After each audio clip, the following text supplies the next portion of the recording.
एक कुंवारी कन्या है। बैठ जा। कुंवारी कन्या, न उसकी शादी तय हुई, न बारात आई, न बाजा बजा, न तो वैवाहिक क्रिया के कोई लक्षण दिखाई दिए। गांव के लोग भी नहीं जानते थे, परिवार के लोग भी नहीं जानते थे। अचानक वो कुंवारी कन्या मांग में सिंदूर पहनी हुई, सिंदूर लगाई हुई आ जाती है सबके सामने। लोग आश्चर्यचकित होकर देख रहे हैं। अरे कोई जान भी नहीं पाया, कुछ भी वैवाहिक क्रियाकलाप नहीं हुआ और ये सुहागन बन गई। इसका मतलब चोरी चोरी ये किसी से प्यार करती थी और उससे ये विवाह कर। लोग पूछते हैं कि ये बबुनी, अरे केहू ना जानल हो, घरों का लोग ना जानल कि तुहार बियाह हो कई बार आ तू बियाह यानी सुहागिन बन गेलू, मांग में सिंदूर पहन लेलू, काहे ऐसन कैलू? वो कहलस कि हम तो चाहत ना रहले, बाकी उ जबरी हमारी मांग में सिंदूर डाले वाला डाल दे। लोग कहना कि कितना बड़ा हम गुंडा रहना भाई कि तोहर मांग में जबरी सिंदूर डाल दे। चिल्लैबो ना कैलू, हमनी के कहा रही जा। वो कुंवारी कन्या बतौलस कि हम चिल्लैली, बहुत जोर से हम आवाज देली, लेकिन केहू आवाज हमार सुनल। कहाँ रहलू तो बतावत बा, का बतावत बा कुंवारी कन्या कि पर्दा के भीतर पर्दा, अब पर्दा के भीतर पर्दा हमरा पर लागे।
उतना पर्दा के भीतर रहलू।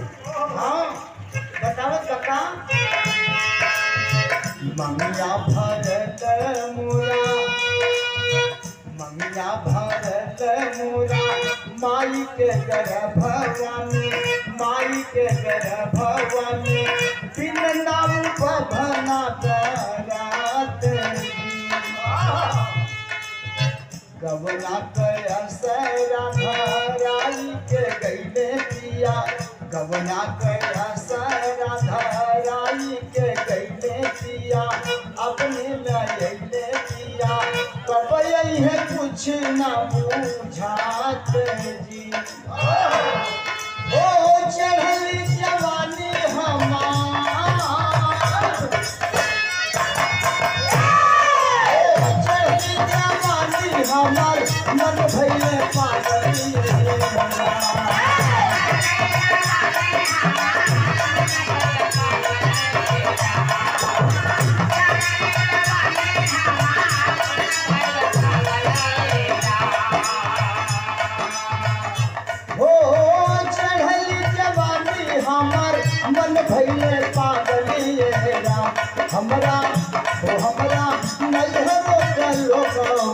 गुस्साए गई हमसे तुम्हारी हो।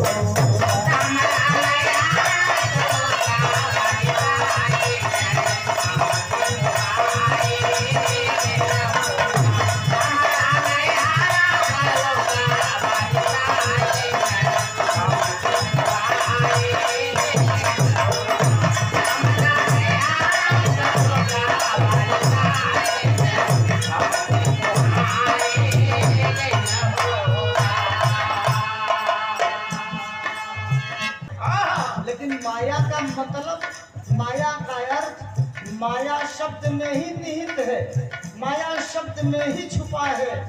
अंतर क्या है? दो भाग में बांट दीजिए, माया का संधि विच्छेद कर दीजिए।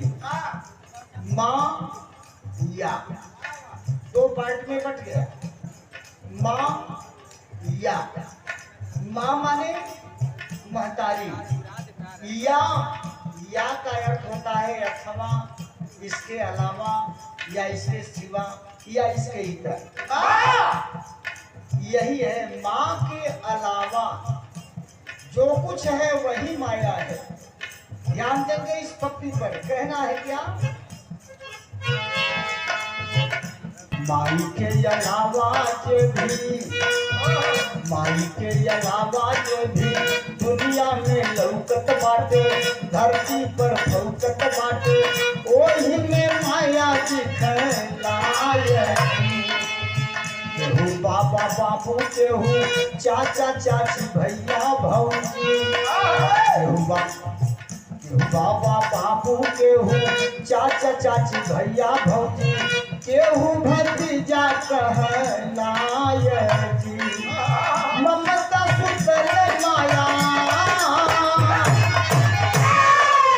ममता सुतल माया, जेहन में जागल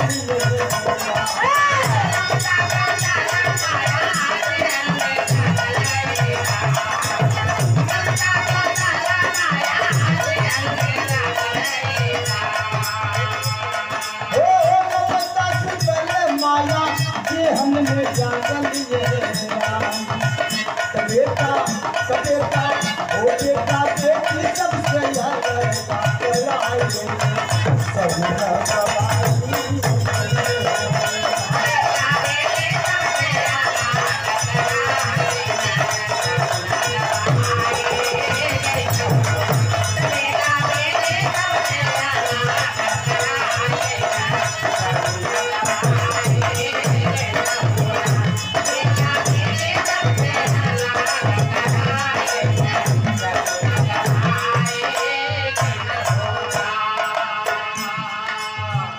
सागर 200 रुपए पुरस्कार प्रदान किए गए हैं आदरणीय श्री शैलेश यादव जी। यह बताओ ना बाबू, अगर कोनो त्रुटि हो गई होगे तो आके बता देंगे। ठीक, कोटि कोटि प्रणाम, सबको नमस्कार, प्रणाम से स्पर्श। सगुन दुइये जगह होला जिंदगी में। एगो सगुन वहाँ उठेला जौना के सोहर कह जाला। बेटा बेटी घर में पैदा हो गई, थरिया बाज गई, सोहर गवाए लागल, इस सगुन में गिन जाला। दूसर का सगुन कहाँ उठेला? बेटा बेटी के जब बियाह तय हो जाला तो पहले सगुन उठेला। यह दू जगह जिंदगी में सगुन उठेला, तीसर की जगह कहीं सगुन ना उठेला। काली माई के चौरा पर गई, जाके जो गीत गाई ओके पचरा कह जाए, कुछ अल्लाह कहाई। ये तमाम अलग अलग नाम बा, लेकिन सगुन के नाम पर दुइये स्थान बा जहाँ सगुन का गणना होला। यह सोचत सोचत ये आत्मा रूपी दुल्हन बेचैन बा। जवानी दुई तरह का होले, एगो लौकिक जवानी होले, एगो अलौकिक जवानी होले।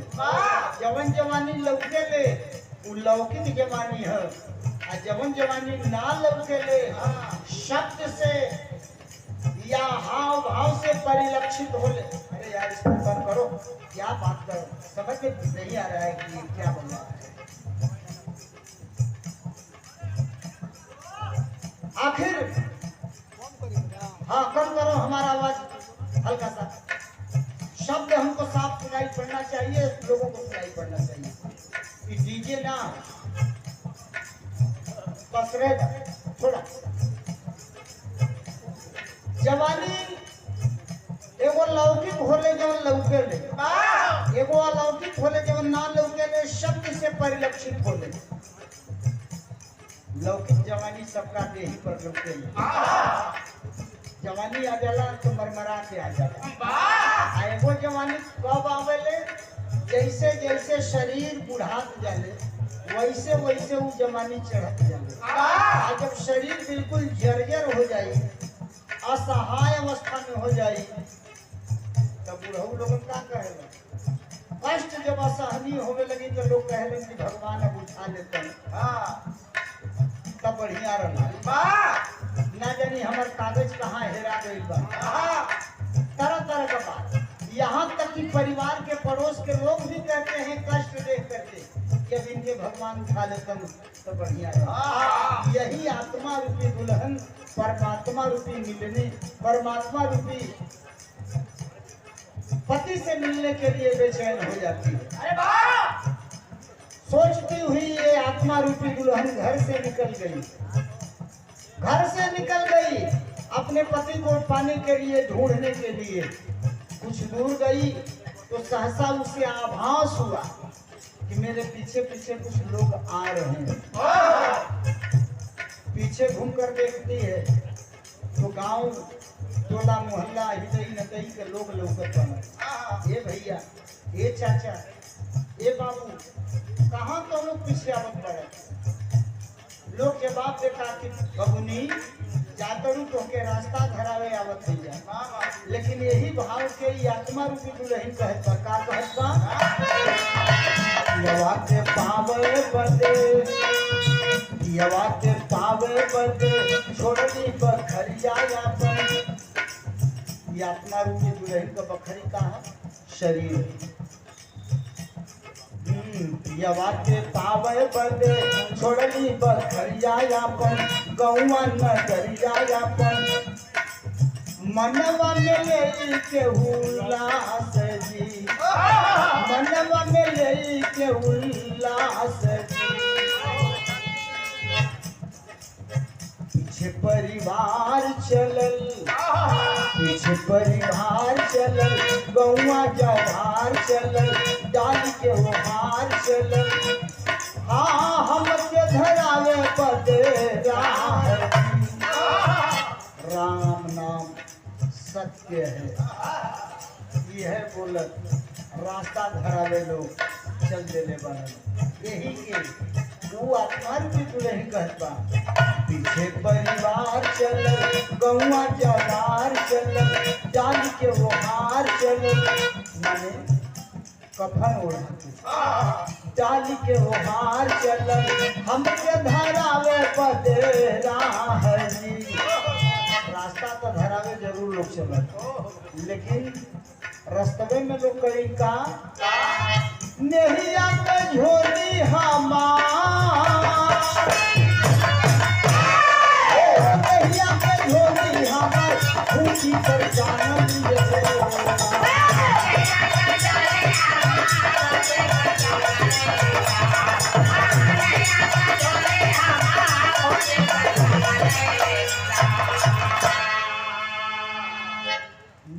झोली है शरीर बा। ये आत्मा रूपी दुल्हन का खूंटी पर कहाँ लोग टांग दे है, शमशान घाट पर ले जाके खूंटा गाड़ के चिता सजा के आई नेह रूपी झोली के यानी शरीर के वही पर लेटा लोग दे है। तो अरे नहीं आके झोली सब वही खूंटिए पर टांग लिए राम। तो हमरा परशु घर में, अरे हमरा परशु घर में अगिया लगाई गई नहीं, हिया जरा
आप महानुभाव श्री टुनटुन यादव जी मालीपुर की पावन धरती से 100 रुपए पुरस्कार प्रदान किए हैं। मालिक सदा सुखी रखें। पुष्प